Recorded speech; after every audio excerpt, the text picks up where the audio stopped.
My name is David Boleneus. I'm a geologist, and I'm going to talk about Avista's announced acquisition by Hydro One.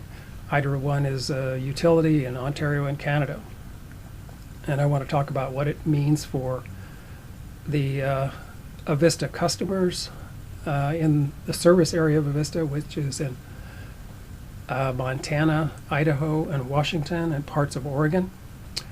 What does it mean for the region? What comes afterward? What's not revealed? And what's in the future for Avista customers? I will not address what has been announced in releases by Hydro One and Avista. This is known. Instead, I will just stress what is not known, what has not been announced.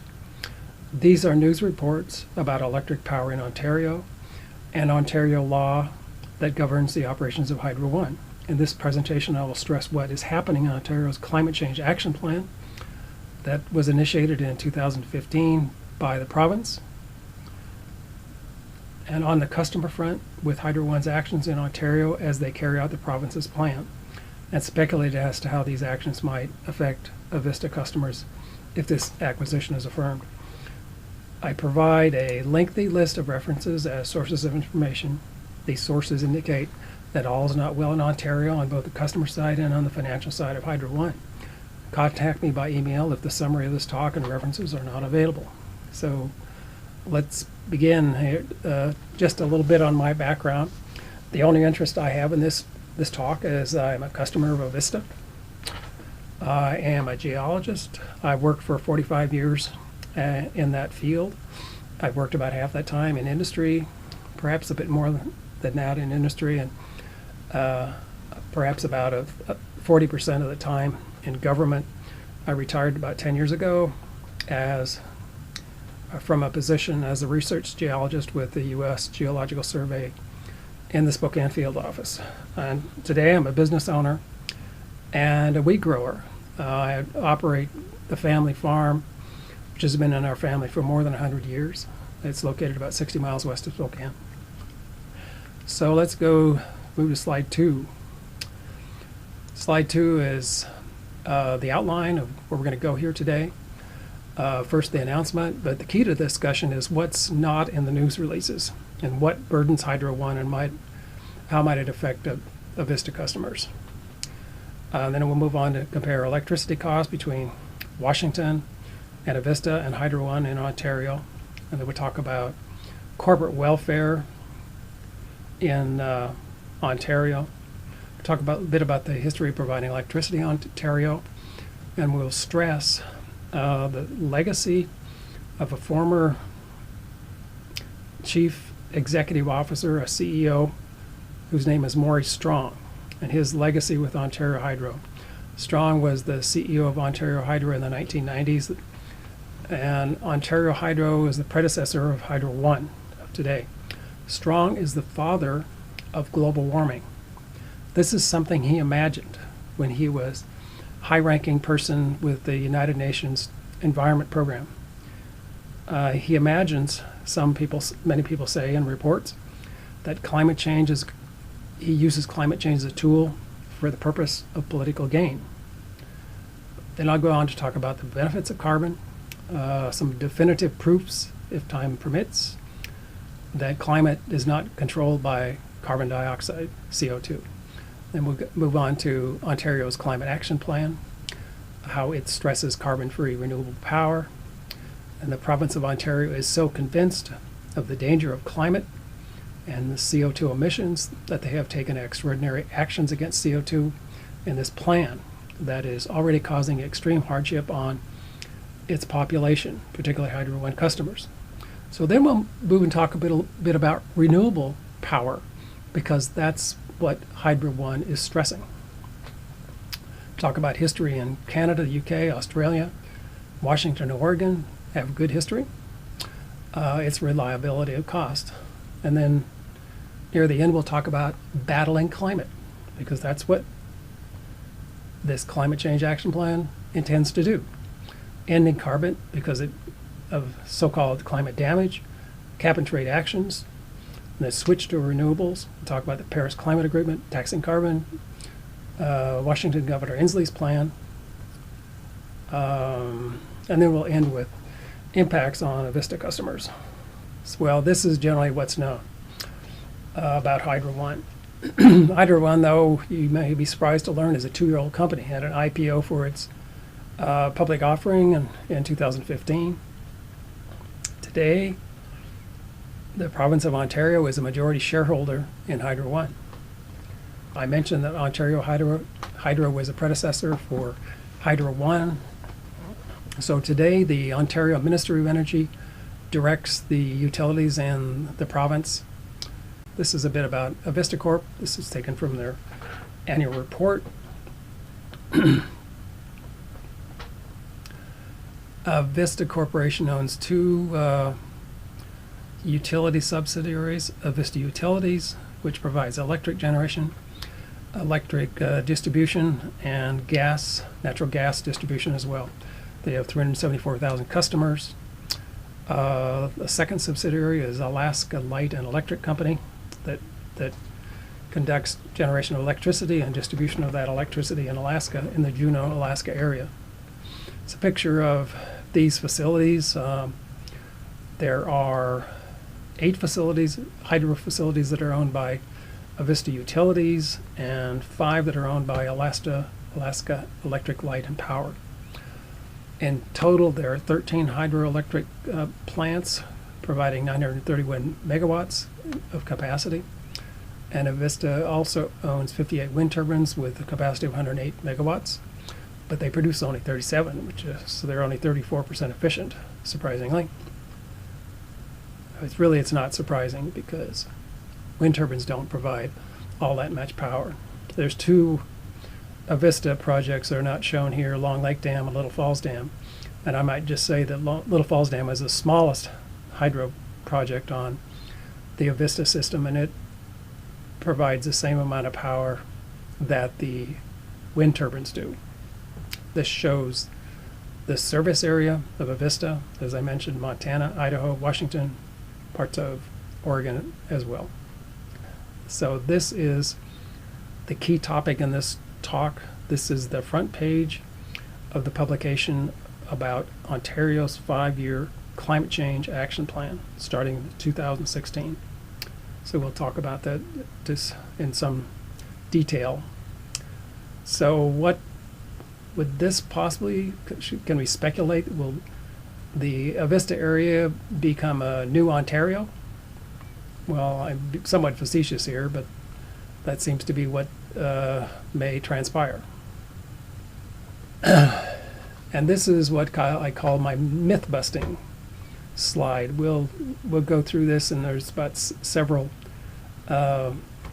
slides on this particular topic. So as we know, power is provided from many sources: coal, oil, nuclear, natural gas, and hydroelectric, to our homes, to our businesses, to the economy. The coal, oil, and natural gas create carbon dioxide, CO2, on combustion. The EPA says that is a pollutant. Some people say that causes a greenhouse effect. Some people say it causes rising temperatures. Some say that it causes oceans to acidify, and eventually causes global warming and climate change. So it said. And Al Gore says that there's to be a planetary emergency. We need to take action because the ice caps are melting, sea levels are rising. Well, so some people think we need to move to renewable forms of energy. So this is the next steps in our power producing system. So relying on hydro now, through the green arrows and the green steps. We have to move through the clean power plan. A renewable portfolio standards are involved. Carbon taxes, cap and trade is involved. Some say we need to end all use of coal, oil, and natural gas and have a nice life. Well, many things are not true. And so in slide 12 here, I'm showing that well, not at all is true as I had originally stated and as some people believe. Carbon dioxide does not cause the greenhouse effect, and carbon dioxide does not cause rising temperatures. That is impossible. And there have been more than 20 scientific papers proving that greenhouse effect does not exist. So to go a little further, all the other steps down the line are also impossible because we have broken the key link, and that is that the greenhouse effect and rising temperatures are not possible. The reason it's not possible is that carbon dioxide does not cause change in temperature. Rather, it's the other way around. Temperature is the controlling factor about, and all of the results that take place with carbon dioxide are a direct result of changes in temperature. So there is no global warming. That now is impossible. So there is no planetary emergency. Ice caps are not melting. So slide 14 shows that there are a number of problems with renewable energy. Number one is the very high subsidies that are paid to keep it live. And the other problem is that these subsidies expire after 10 years.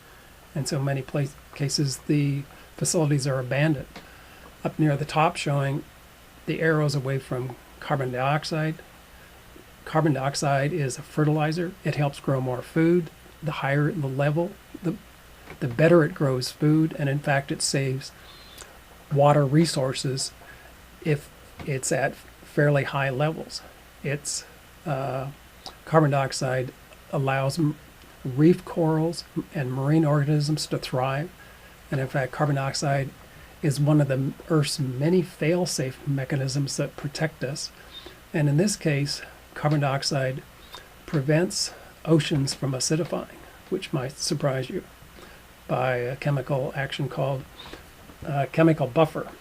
Okay. So now we're going to go talk about electric costs. Here's the electric rates across the United States in 2014. Avista's current rate in 2016, moving into 2017, is 7.89 cents per kilowatt hour. Utilities in the Northeast, the red-colored states, have power costs now that are approaching or exceeding 20 cents per kilowatt hour. So you can see that Avista's rates is one of the lowest in Washington, and Washington is the lowest among the 48 states. So we'll go a bit further in looking at each of the utilities on slide 18. You can see the green bar that highlights Avista's place on this chart. Now this chart is the rate for general service or large commercial users. Their rates are a bit lower because they also pay a demand charge. And the gray bar shows the 2015 rate, the red bar the 2016 rate. Also right in the middle shows the charges levied by Inland Power and Light, and then on the far left is the lowest one. That's Chelan County PUD along with Douglas County PUD. So this shows us similar charge, but for Canada. On the far right are very high cost areas to live in Nunavut and Northwest Territories in far northern Canada. Those are understandably very high rate areas because they're very remote. They rely on diesel electric generators in each village. But next to them is Ontario, and that's their time of use rate, which is 18 cents per kilowatt hour. That's the highest of the major metropolitan areas in Canada. And you can see that Alberta on the far left is the lowest. However, the energy charge is just a very small part of the overall electric billing. And on the left I list there's 15 to 25% of the billing are due to various miscellaneous charges, transmission, distribution, debt retirement, demand charge, fixed costs. But by far the largest cost in customer's electric bill is what's called the global adjustment charge, which can represent 70% of the billing. The global adjustment charge is highly unusual and unique to Canada, or perhaps unique just to Ontario. It is the difference between the market value of electricity, what most would pay, and what's promised in generous contracts to generators. It's like these are backdoor deals in these generous contracts, apparently. Well, I just speculate there. It's also in that adjustment charge are the shutdown of coal plants, which are the finest fleet of coal plants in the continent, and then the addition and building of renewable plants. This shows a chart on the right of how the electric rates have changed in Ontario from 2004 through 2016. So a 12-year history. So you can see that the rates have doubled in that period. That's generally the rate. Just above that in the table shows 3 rates for Hydro 1, the medium, low density, and urban charges. The low density is the highest at 29.9 cents per kilowatt hour. But as I mentioned, that is only a part of the billing. That we'll just compare those to the red line below that, which is the increase or the change in the consumer price index through the same period. So as this shows, the off-peak electricity rate has increased 149% in 10 years. In 2016 alone, shown on the upper part of the curve in the upper right, that rate has increased 25% in 1 year in 2016. This compares to about 1% rate increases per year in the U.S. and the Canadian Consumer Price Index increase of about 17% over a 10-year period. Well, these rate increases and what people are forced to pay in Ontario has caused outrage in the rural part of that province. This lady I listened to on YouTube was very unhappy with her requirement to pay $800 per month in electricity for this trailer that she lives in. She says hydro prices are up 100% in the last decade. So let's talk a little bit about history and the actors in this business. Of course, we recognize this man. This is the former Vice President, Al Gore. And so I have several pictures of him. You know, of course, he, on the right, has claimed that the entire North Polarized Cap will disappear in 5 years. He said that in 2008. And then he said in 2006 that in 10 years the planet will reach a point at no return. We'll have a planetary emergency. However, he is kind of a junior in this telling of tall tales on climate. The real master, the father of global warming, is that man in the top center, and that's Maurice Strong.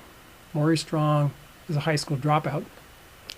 When Maurice Strong was a high-ranking official in the United Nations, he was senior advisor to Kofi Annan, and Strong chaired the gigantic UN Conference on the Environment and Development in Rio de Janeiro in 1992. That's the time he was the CEO of Ontario Hydro. He was responsible for putting together also the Kyoto Protocol, which was attended by thousands of politicians and bureaucrats. At that time, he stated, "We may get to the point where the only way of saving the world will be for industrial civilization to collapse. Isn't it our job to bring that about?" So this has been the reason for the constant push to manipulate climate data and hype natural disasters as proof. False proof, however, that fossil fuels and man are responsible. This is how it got started. All these dangers, so-called dangers, are caused by human intervention. And thus the real enemy then is humanity itself. This gives you an idea of Maurice Strong's thinking. So this is a bit more about Strong's legacy. He's had a number of titles throughout his career, and dealings, and some famous, some not so famous. As I mentioned, there within the brackets, he was the Ontario Hydro CEO from 1992 to 94. That time he was the creator of global warming. He was the founder of the UN Energy Program and the Kyoto Protocol. He was also involved in Saddam Hussein's oil for food fraud scandal, where he was later indicted, and he received kickbacks. He received $1 million check from what's thought to be Saddam Hussein.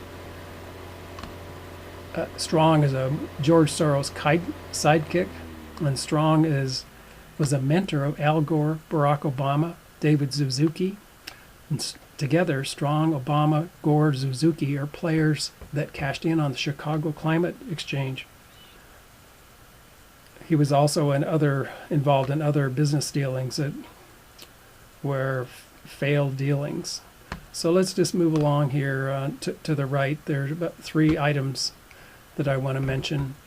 Number 1, Strong creates the false climate science, so-called climate change caused by humans, with the intent to sell UN global governance. Now, this topic is discussed in detail in the book Cloak of Green. Number 2, I mentioned he starts reorganizing Ontario Hydro during his tenure as CEO. Number 3, I mentioned that his pledge, the only hope to save the planet, is collapse of industrial civilizations. Well, within the red ellipse, let's just mention this for a moment. Barack Obama, when a senator, was on the board of the Joyce Foundation in Chicago. He provided funding to the Chicago Climate Exchange founding, on which Maurice Strong and Al Gore were board members. Gore in 2010 sold his 2% share for $18 million.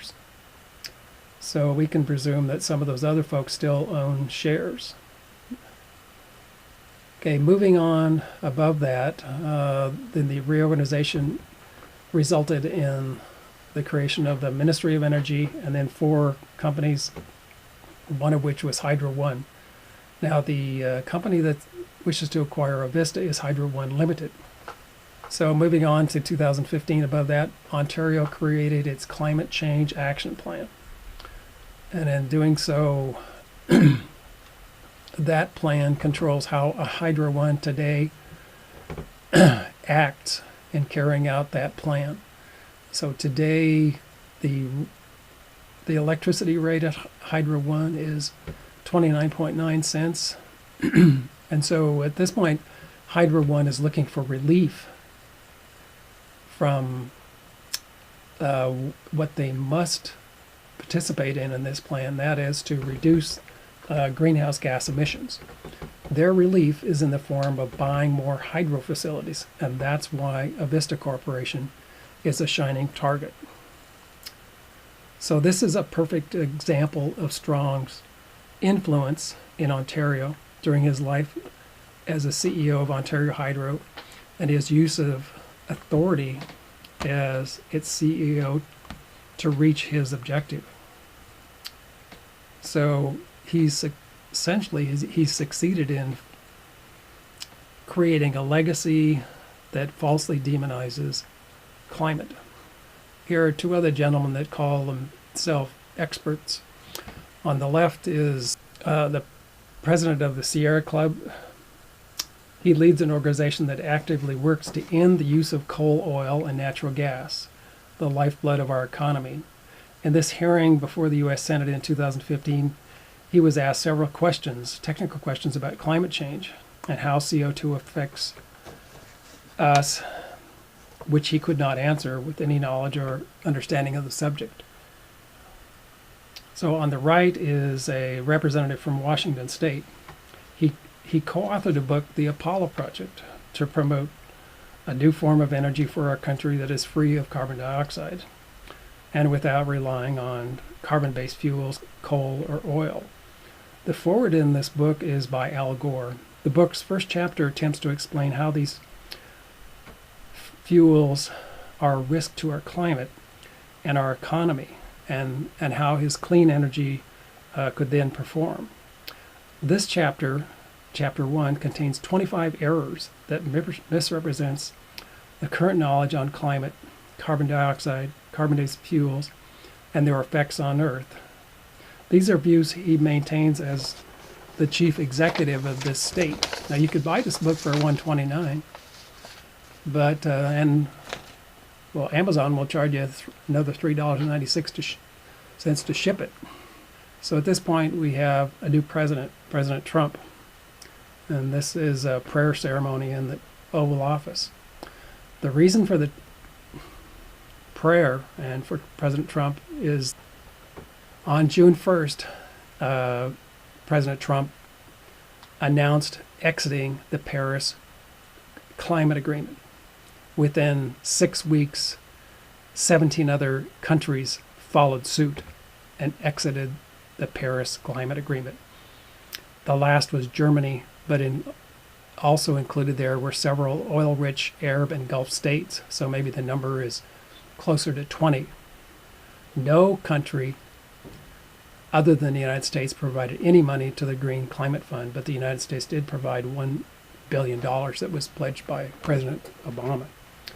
A quick glimpse here on slide 31 of the benefits of carbon dioxide. Carbon dioxide is not a pollutant, it's a plant food. And the 4 images there prove that. Notice the size of the tree from ambient level of carbon dioxide on the left to 450 parts per million above ambient on the right. You notice the tree is about 3 times larger in the right picture. Proof that carbon dioxide is plant food.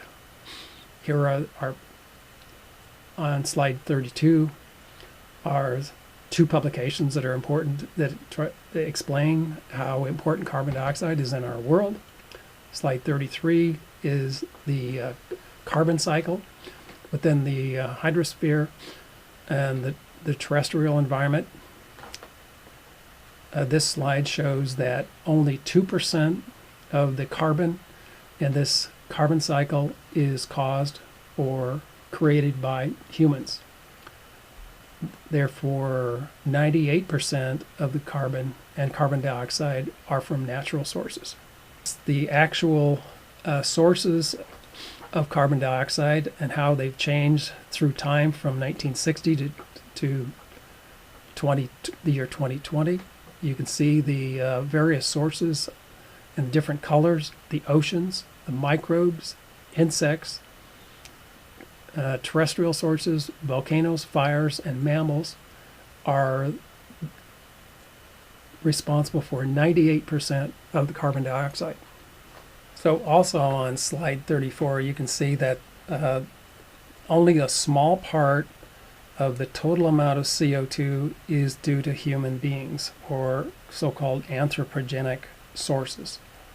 And that's shown by the black rectangles on the very top of the chart. So what this shows is how we've been deceived on the action of carbon dioxide, the so-called CO2 deception, that 98% of carbon dioxide is from natural sources, and it will continue to increase, and there would be almost no effect, perhaps no effect at all, from natural sources of carbon dioxide. Although humans are blamed for the increasing carbon dioxide, this is a complete ruse. Slide 35 shows a temperature record. This is the temperature record in Greenland for about, well, the whole record was 8,000 years. It shows it's been cooling for 8,000 years. This chart shows only a 4,000 year record. The blue line shows how the temperature has gone up and down substantial amounts.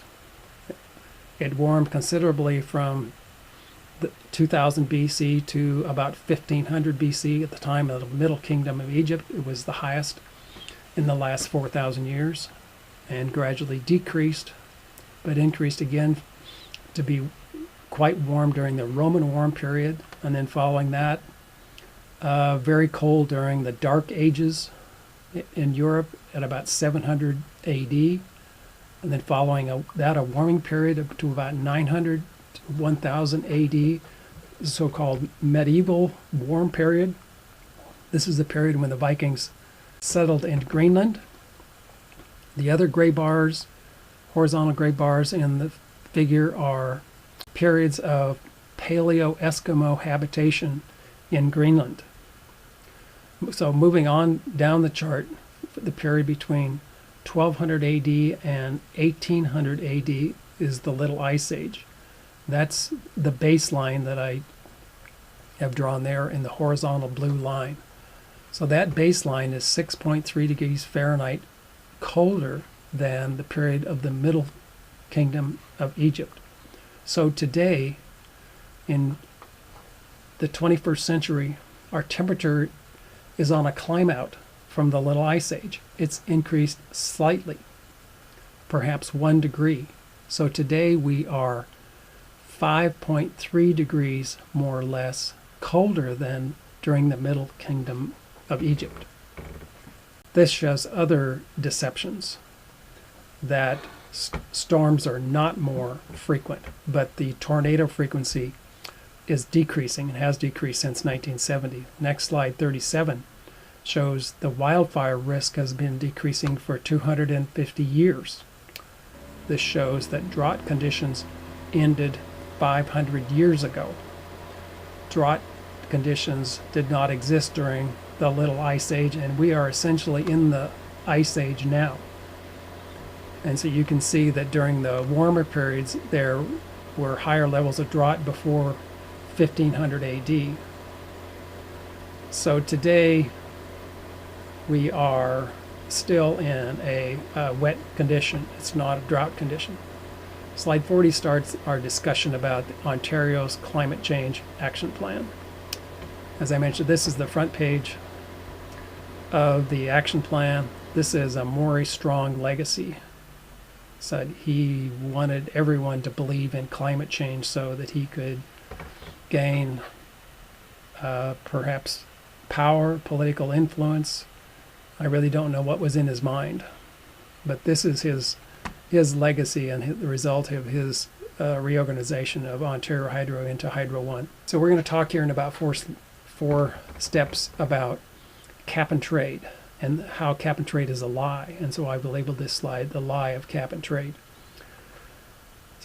So cap and trade is said in the action plan on climate change for Ontario to be a virtuous cycle. The idea is that Ontario will trade away through cap and trade their high carbon fuel sources and rely on renewables and low carbon fuel sources, and then change a lot of money, a lot of coin, it looks like. Slide 43 shows the greenhouse gas reduction targets in Ontario. You can see starting in 2014, they needed to be at 6% below the 1990 levels. By 2020, Ontario needs to be at 15% below the 2020 targets. This is the reason Avista Utilities is being acquired, because Avista's a target. They will help Ontario and Hydro One satisfy their greenhouse gas reduction target for 2020.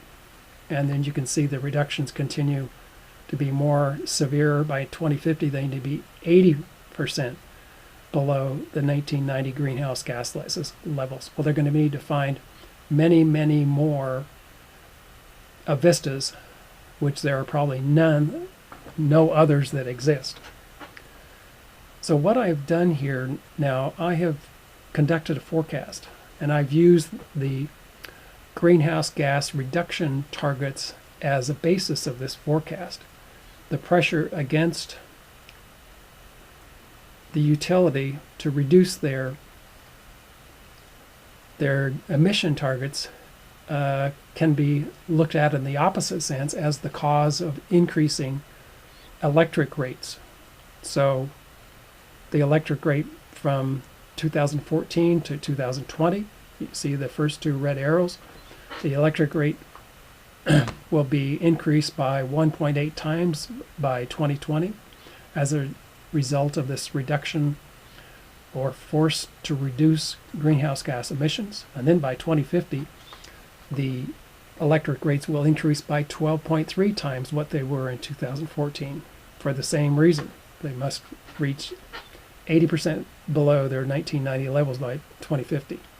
So let's just look about here, a little commentary on slide 44 on what happens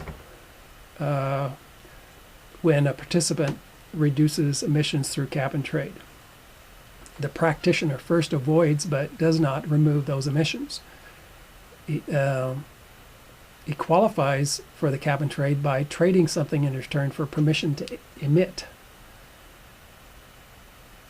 So that's permission to emit the greenhouse gases. And it becomes a tradable commodity. The practitioner avoids the responsibility, more or less passes it down the line. So it's a false hope, it's a lie. However, this adds programmatic and transaction costs, but the cost of doing nothing are real, and those are costs charged to utility customers and stakeholders. So this cycle is neither virtuous nor truthful, but a deception.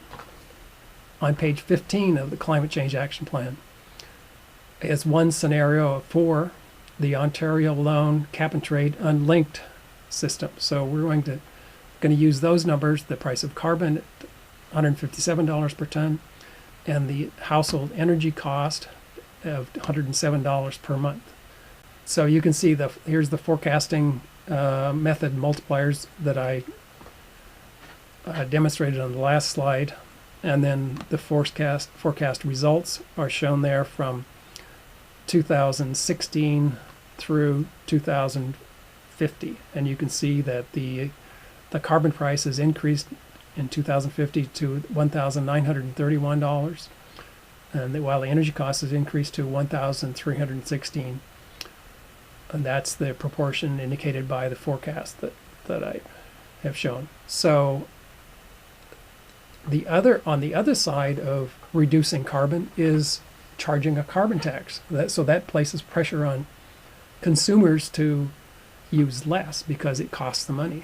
Now, a carbon tax is currently in effect in British Columbia. They have a tax on carbon dioxide now at $30 a ton. One company in British Columbia paid $55 million and $48 million in the years 2015 and 2016. Now, these are costs that a company will pass on to customers. So somebody other than this company is eventually paying these costs. The third item is that in Canada, starting in 2018, they will impose a nationwide tax on carbon dioxide, set to increase within 4 years to $50 per ton. Well, interestingly, there's experience. Shown on slide 47, Australia, surprisingly, passed a carbon tax in 2012 at $15 a ton, quite a low value. Now, unemployment immediately rose. In 2014, they ended that carbon tax, but you can see in the chart that the unemployment rate skyrocketed from June 2012 to June 2014. Thank you, Tony Abbott, Prime Minister in 2014. So let's talk more about the lie of cap and trade. So I call it an abundance of fakes. It's what it is. It's a European-style scheme, not a market solution, said to penalize emissions, but it masks the negative economic consequences behind a rhetorical benefit of a new government program. The permits of cap and trade, the cap and trade permits, become an artificial scarcity imposed by government fiat. and they're unrelated to supply and demand, but the result is that customers are forced to restrict their use of oil and coal or other carbon-based fuels, not because of less supply, but because of a number dreamed up by bureaucrats. The cap and trade relies on a political scheme to increase costs and therefore is justly viewed as a tax on energy, the lifeblood of our economy. However, the cap and trade masks the causes of higher consumer prices much better than a straightforward tax, the reason why so many politicians endorse it. Let's look at some other aspects of why there's so many disadvantages of cap and trade. It increases the energy price. It's designed to increase the price of energy by 85% so that the new price is comparable to the imagined cost of renewable energy. People knew that renewable energy was going to cost a lot of money, but it does not work to reduce emissions. And this has been well shown in Europe, where their cap and trade programs have actually caused emissions to increase. Well, understandably, because people just trade them away and there's no attempt to reduce emissions. The third item is that cap and trade disproportionately harms the poor and low-income families. For instance, a 15% decrease in carbon dioxide costs the poor 15% of their incomes. President Obama wanted to decrease carbon dioxide by 83%, a cost to the poor of 85% of their income. Very significant. Fourth item, cap and trade harms energy security. Cap and trade erodes our ability to produce energy because 83% of America's energy is now produced domestically. Cap and trade would encourage importing and discourage use of domestic energy, so more oil would have to come from unfriendly countries. So we would have to pay taxes and labor and import costs, perhaps even military costs to another company in order to get that oil or natural gas. Cap and trade for sulfur emissions is not comparable to cap and trade for carbon, mainly because sulfur emissions reductions are only targeting 445 power plants, where CO2 emissions on all other forms of energy cover the entire spectrum of all energy sources. And then on the second column, cap and trade produces no impact on climate. Oil, natural gas, and coal have no effect on climate, as we've shown earlier, which delegitimizes its purpose. And cap and trade programs force industries to leave. There's the high price of natural gas has caused the loss of 3 million manufacturing jobs since 2000. And cap and trade will raise the cost of natural gas because companies would need to use it as a substitute for coal in electricity production, or perhaps in vehicles as well, which increases fuel costs from all sources. So this shows a chart on the lower right how the U.S. has the highest gross domestic product. That is, it has the highest income per capita because of its very high energy use. So you can see that the United States is on the very upper right tip of this line, with Australia down the line, along with Germany, France, the UK, and then China and Iran and Brazil near the bottom. The U.S. has the highest GDP because of its extraordinarily large use of energy. More discussion on this. Cap and trade is an illusion. In 2015, however, Ontario announced joining the Western Climate Initiative, along with Quebec, California, Oregon, BC, and perhaps Washington soon. The cap and trade makes carbon pricing a cornerstone in the fight against climate change. So now we're battling climate change by reducing carbon pollution. Cap and trade limits the use of carbon fuels in the economy, the cap, and then allows those covered by the cap to trade amongst themselves, the trade, creating an artificial price of carbon pollution. Now they expect income of $1.8 billion a year from this process. And then they expect to maintain a competitive economy while achieving environmental results to achieve a predictable climate. Other reasons to oppose the cap and trade are that it's susceptible to fraud and political manipulation. Cap and trade worsens the pain of Ontario's already soaring energy prices, and cap and trade guarantees these worsen with time. And so in all, taking all these in consideration, it's a giant shell game forced on customers by Ontario's government monopoly. More on this.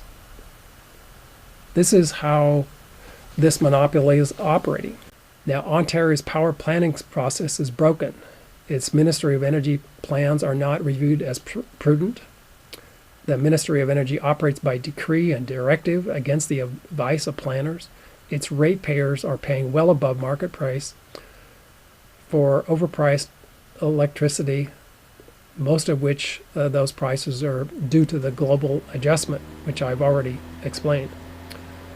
The province then offers renewable providers well above market feed-in tariff rates, which cost customers $9.2 billion more than power obtained by procurement. The generators also paid not to produce power. The supply contracts are not reviewed for cost effectiveness by the Energy Board, and outages now last 30% longer and are 24% more frequent. Further, Hydro One is charging ratepayers more money for systems that are continuing in decline and in their condition and that are the least reliable in Canada. Hydro One is gaming the Ontario Energy Board to get more money, claiming assets are in poor condition, and Hydro One is inefficient and with little incentive to become productive. Capital budgets are not benchmarked and cost overruns are built in. Hydro One is unresponsive to customers' complaints of unaffordable energy. And then I list here many of the areas where the Fraser Institute says they're going to spend money. $277 million on vehicle subsidies, $255 million for walking and cycling, for energy efficiencies, $824 million for helping homeowners reduce their carbon footprint. Taken all together, that each ton of carbon costs $500 per ton to reduce the greenhouse gases by only 230,000 tons. I'm sure it's increasing. There's more emitted, far more than 230,000 tons. So their emissions are only reduced by 0.3%. Torturing renewables. Well, the ratepayers in Ontario are on the hook for the province's rush to renewable energy that started in 2006. To date, 82% of all subsidies are paid to foreign wind generators, with about $8 billion paid to date and another $13 billion due. They are paying guaranteed feed-in tariffs of $135 per megawatt hour. They're guaranteeing renewables access to the grid. This is resulting in a massive oversupply of power, forcing Ontario to pay its neighbors to take the excess energy, for which it loses money, of course. So the government ownership of the Ontario power system has become a shambles. The electricity companies are run by promise-them-anything governments whose political leaders are focused on getting reelected. So, to turn around the system, Ontario needs to break up and privatize the power sector, because the problem is that Ontarians are paying triple what they should normally be paying on their power bills, making the province one of the highest priced power jurisdictions in North America. So only a government would voluntarily dismantle one of the continent's finest fleets of coal plants to accomplish this. Only a government would pay producers as much as 20 times the market rate just so it could boast about generating renewable energy. And only a government would gut provincial planning and its environmental laws to push through a single-minded agenda, organizing around the sole purpose of furthering its prospects to remain in power. So Ontario must rethink its Green Energy Act and rewrite its ruinous contracts responsible for its power woes. Because if it does not do that, it has a 43% likelihood of defaulting in the next 2 decades. Also, already, Ontarians have paid $37 billion above market for electricity over the past 8 years and face another $133 billion overpayment. Industry is fleeing, and power bills are expected to shut down 1 in 20 businesses by 2020. And that's only 2.5 years away. So they have 2 options. They could either buy out the job-killing renewable contracts and cancel them, and then borrow the costs, for which the province's credit rating would just go into the basement and jeopardize the economy, or they can unilaterally rewrite the contracts that they've entered into. They have done this in the past at other times. So just to take a breather here, let's look at what renewable energy has done. It has raised prices, certainly. So here's a chart for the United States, all the states in the U.S., or most of them at least, showing their clean tech leadership index on the bottom part of the chart, against on the left their residential cost in cents per kilowatt hour. So we can see on the curve on the upper right, California leads with the highest cost along with Massachusetts. And on the bottom left, there's North Dakota with the lowest cost at about 9 cents. But really there's Washington at slightly lower than North Dakota. Washington and Oregon are anomalous on the low side because of their considerable hydro resources, whereas way on the top is Alaska and Hawaii. They're the anomalies because of their unusual remote situation. This slide shows the installed capacity of renewables around the world, charted against watts per capita on the bottom axis, and on the left axis, euro cents per kilowatt hour. So shown here is Germany and Denmark on the upper end, and I replotted Germany's current rates at 38 euro cents per kilowatt hour, so that it equates to about 41 or 42 cents US per kilowatt hour. And then there's Hydro One down the chart a ways, but still high and approaching the cost of Germany and Denmark when this chart was made. And then way at the bottom is Avista at 7.89 cents per kilowatt hour. So this makes it quite clear why Hydro One's high cost power needs to have Avista with its very low cost power. It's quite a marriage for Hydro One, but it's not a good deal for Avista customers. So this shows an interesting comparison. It shows the footprint, the area of a nuclear plant, the Hinkley plant in the UK, just approved 2 months ago, versus the area needed for solar and wind facilities. The Hinkley plant there in the orange would occupy 430 acres to produce the same amount of power from onshore wind turbines. Would require an area of 250,000 acres. That's an area about a square of about 20 miles on a side. Whereas solar farms require a bit less. Maybe not in the UK though. And the great problem here is that no human can live within the area of either the wind farms or the solar farms because of the severe health effects from both forms of power. And those health effects have been well documented. But once you give away an area for wind farms, you can't live there. You can only use it for one thing. And obviously the area is not a good use of land. So this shows a statement by Warren Buffett. And Warren Buffett says, "I will do anything that is basically covered by the law to reduce Berkshire's tax rate. For example, on wind energy, we get a tax credit if we build a lot of wind farms. That's the only reason to build it. The tax credit. They don't make sense without the tax credit." And the table in the lower right shows just exactly why. Notice the subsidies provided per megawatt hour for natural gas, coal at 64 cents versus wind at $56. I don't have my calculator here, but I'd have to calculate how much that is. That's at least almost 100 times more subsidy for wind than it is for natural gas or coal. And then solar is another 10 times above that. This is a slide that comes home to Washington.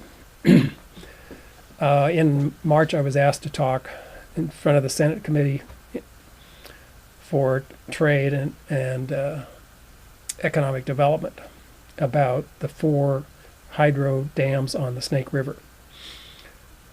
To replace those dams with another form of energy, if someone sees fit to remove the dams, would take 3 nuclear plants or 6 coal-fired plants or 14 gas-fired plants to provide peaking capacity that would replace the Snake River dams. Now, another way to look at this is that perhaps you could use wind turbines, but it would require 63,750 wind turbines.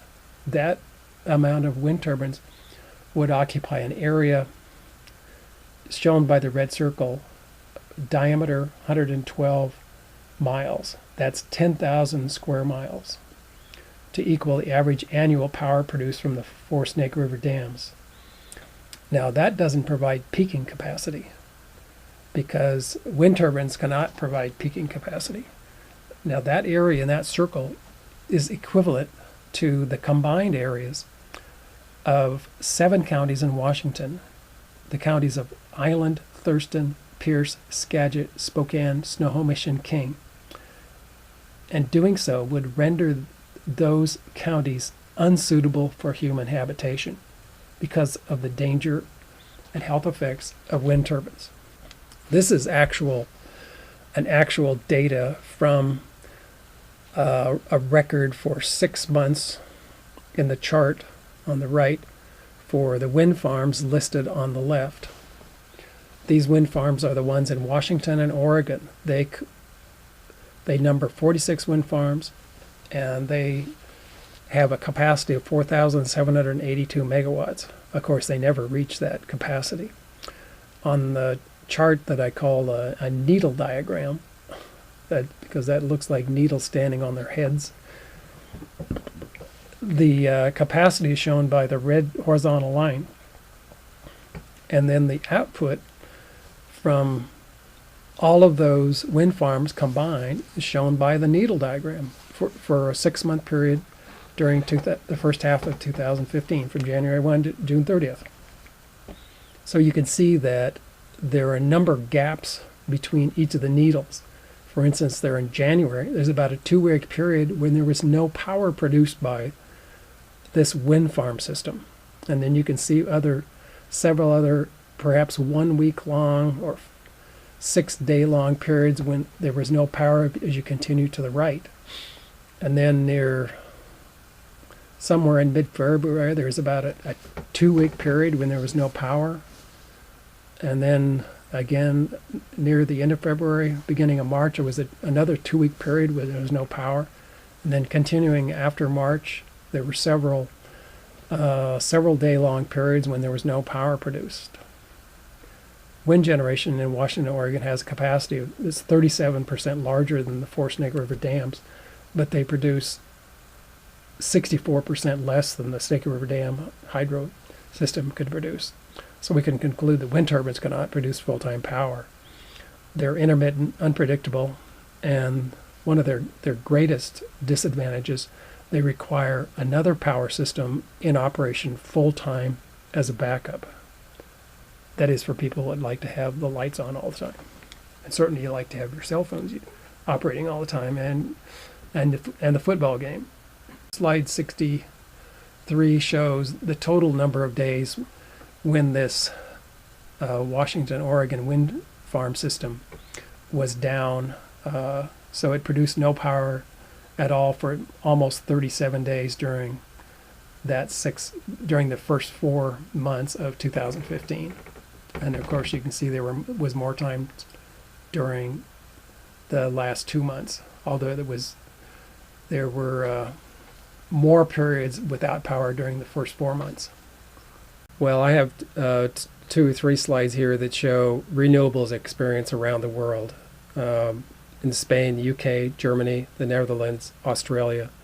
There have been a number of countries that have had bad experience. There really is no good experience that's been found. Number 2, Denmark. President Obama cited the Danes as the example to follow, but they pay the highest electricity prices in the European Union along with Germany. They pay subsidies of $376 million per year to wind producers and subsidies for salaries to workers of $140,000 per year for each wind job. Now, this is 250% higher than the average Danish worker. And yet they have to export their wind, and they give it away as a subsidized power to the neighbors with no hope of any favors. Spain, as an example, 2 jobs are lost elsewhere in the economy for each renewable job created. And 9 out of 10 of their renewable jobs end when their renewable construction also ends. Canada levies a tax. Germany, an example, the German energy minister said that our country has reached its limits with renewable subsidies along with its electricity prices, or it risks deindustrialization. Although, and it says CO2 emissions have risen, and is building 18 new coal plants to provide the needed energy. So it's using cap and trade. And Australia is the most extreme example, in South Australia in particular. They've intended to increase their power supply entirely from wind, but now they've reached about 41% of their total power from wind energy. But at this point now, they're starting to experience cascading shutdowns of their wind and other power stations and their electricity grid. Shown in, there have been at least 2 instances of this. Shown in the bottom of the second column is a chart that happened during the summertime. They're in South Australia because of extreme demand and very hot weather for energy. The price spiked to, you can see the number there, $13,440 per megawatt hour. And that's the same as $13.44 per kilowatt hour. The price speaks for itself, that the wind energy is not doing well in South Australia. So what does South Australia do? In Adelaide, the AEMO, that's the Australian Energy Market Operator, ordered plant closures of the GM Holden car factory to stabilize the electric grid and the loss of 13,000 jobs. There have been 2 other businesses that have been ordered closing also for the same reason. We're nearing the end here, but this brings us to a very important point on this slide, because this slide compares the Obama EPA's Clean Power Plan and the Paris Agreement, their impacts and the implications of the 2050 CO2 goals for those 2 plans. So let's just look at first on the left. On the left is the results of the Paris Agreement, either to follow it or to not follow it. So the first 2 bars on the left show the world per capita income in 2013 dollars currently today, which is $10,000. If the world would not remain with the Paris Agreement, that per capita income would rise to $30,000 by the year 2050. So that's the world GDP without the Paris Agreement. That's the red arrow. The green arrow, if we were to follow it, this Paris Green Initiative, the GDP per capita in the world would fall to what is shown in that green rectangle, something akin to what on the far right of that chart Haiti is today. So that is a death sentence for people. That is a death sentence for billions of people. So highlighted in yellow there says that reducing carbon dioxide emissions to 80% below 1990 levels by 2050 would reduce gross domestic product by 95%. In so doing, that would reduce incomes, particularly for the poorest families, by 95%. So those folks would be without any source of income.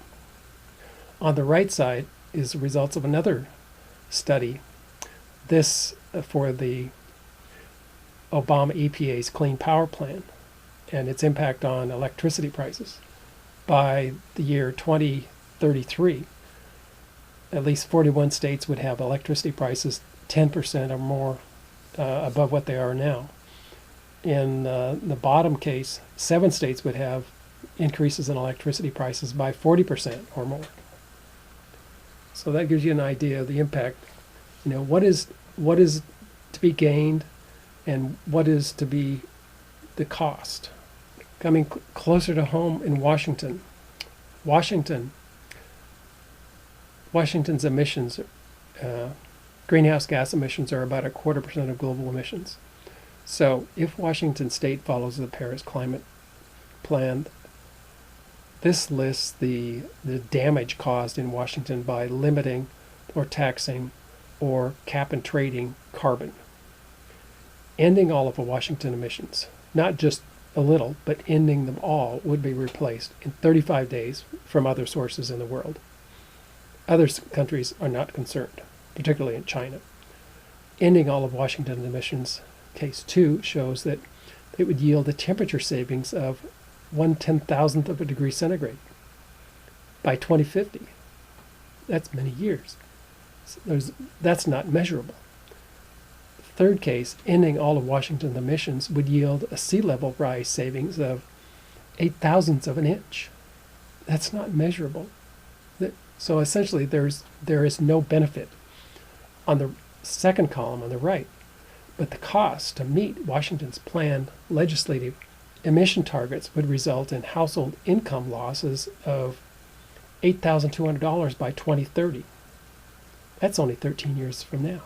It would cause job losses of 82,000 by 2030 in Washington. It would increase gasoline prices probably well above $1 per gallon. And in so doing, it would reduce state gross domestic product by nearly $15 billion annually. These are huge impacts. I show here an example of what Governor Inslee has dreamed his carbon tax.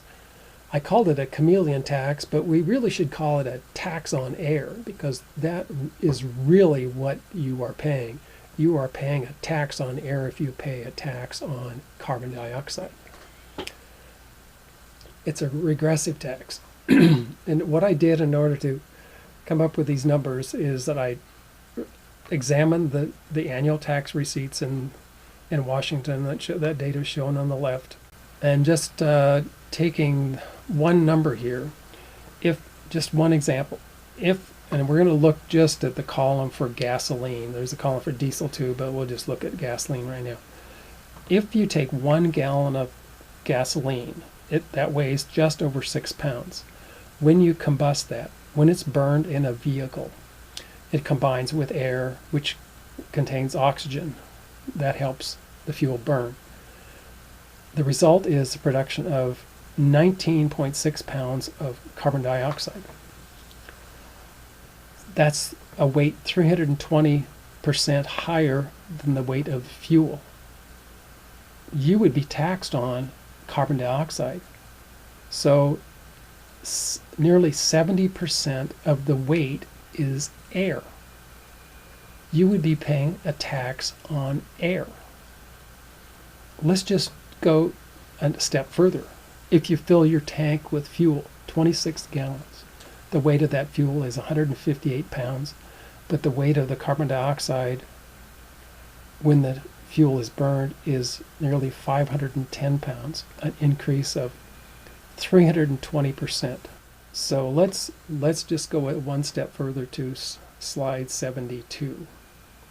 Slide 72 shows what it would cost a 3-car family with a carbon tax of $50 per ton. And this, I think, is quite a conservative case. In 1 year, that family would be paying $1,987 in carbon taxes. This is the tax on air. If the tax goes to $100 per ton, that would double to nearly $4,000. Now, on my small farm that I operate with my sister, at $50 a ton, for the few pieces of farm equipment that I have, I would be paying an additional $1,680. Of course, this cuts into my profits. I'm not sure that I could even continue farming if costs continue going up like this. So we're nearing the end here. So we're going to talk about impacts on Avista customers. On the right was an interesting picture that came from Drudge Report from September 25th from San Juan, Puerto Rico, after the hurricane passed there. It says, necesitamos agua, comida. We need water, food. SOS. Maybe this gives you a feeling of what it's like for those people after a disaster and they don't have basic commodities to live on, let alone be without power. They have no water or food either. And how long must they last without shelter, without food or water, and certainly without electricity? Many days, many weeks. It's difficult to say. It's different for different people.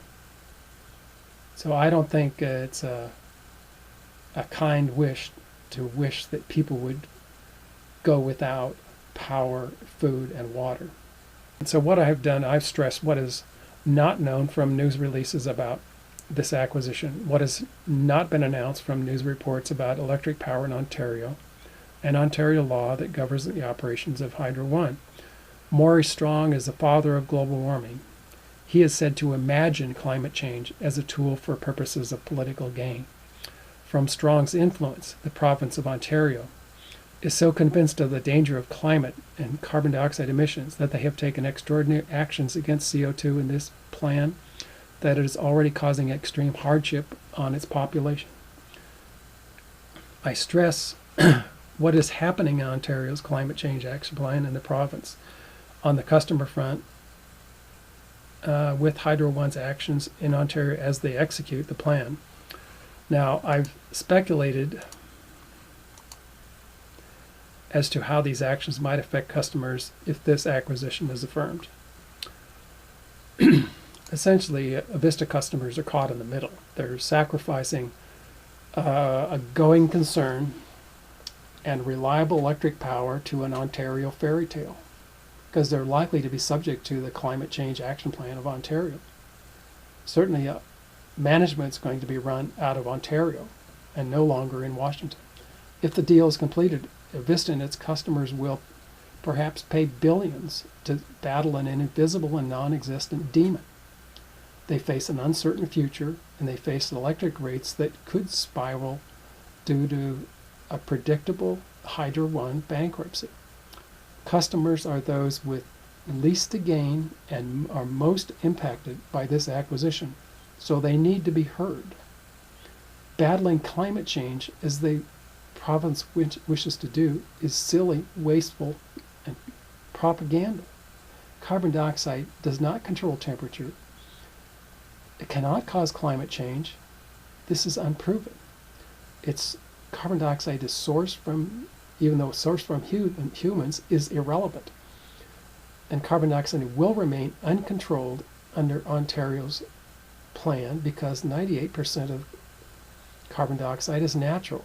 and CO2 will remain uncontrolled under the action plan because cap and trade does not limit emissions. Those are the 2% from fossil fuels. Continuing with the impact on customers, Hydro One is 70% owned by the Ontario government, and the Ontario Energy Minister answers to the Ontario Premier. The deal for Avista at $53 a share is certainly good for shareholders and for management in the company and whoever owns stock, but it's a pittance compared to the enormous risks that stakeholders and customers will be subject to. Essentially, this is a hydro giveaway of 1,039 megawatts in the 13 hydroelectric dams and the one wind farm. And Avista risks customer electric rates increasing to the highest rate in North America from the lowest rate that they currently stand. They risk paying a global adjustment charge. The customers may be subject to rate increases as witnessed by Hydro One customers in the last 10 years of 149%. And certainly the Avista customers may be subject to Hydro One's mismanagement, cost overruns, and unnecessary green policies. Avista also risks losing reliable, safe thermal power provided by coal strip 3 and 4 electric units. Avista also risks maintenance shortfalls, power outages that last longer, which has been Hydro One's history. Now, the action plan ignores that the U.S. and 18 countries have exited the Paris Climate Agreement, including Canada. The cap and trade or the carbon tax system are not virtuous, but they're deceitful acts. Avista's hydro is sacrificed to satisfy Hydro One's 2020 target. So this makes Avista the key target in this transaction. Avista customers are now exposed to forecast costs of additional cap and trade costs and carbon taxes, the numbers which I mentioned earlier. Avista customers are also exposed to Washington's own renewable portfolio standards and Governor Inslee's hope for carbon taxes, so they could be doubly taxed. Cap and trade does not work because it's a European scheme that forces customers to restrict their use of electricity due solely to bureaucratic fiat. It increases energy prices. It does not reduce emissions. It harms energy security, has no impact on climate. It causes extreme economic hardship on families. A 15% reduction in CO2, for instance, would cause a 15% loss of income to low-income families. It reinforces the hoax of climate change, and it's susceptible to fraud and manipulation. Taxing carbon dioxide is regressive, wasteful. It's a tax on air. Who wants to be taxed on air? And it risks stability. Hydro One operates as a monopoly. It honors the Ontario Energy Ministry, and has a fiduciary duty to the Premier, its major stockholder. It's known to be unresponsive to customers, and it pays premiums to renewable providers and electric generators that are well above market price. It's inefficient and charges ratepayers more money for systems in decline.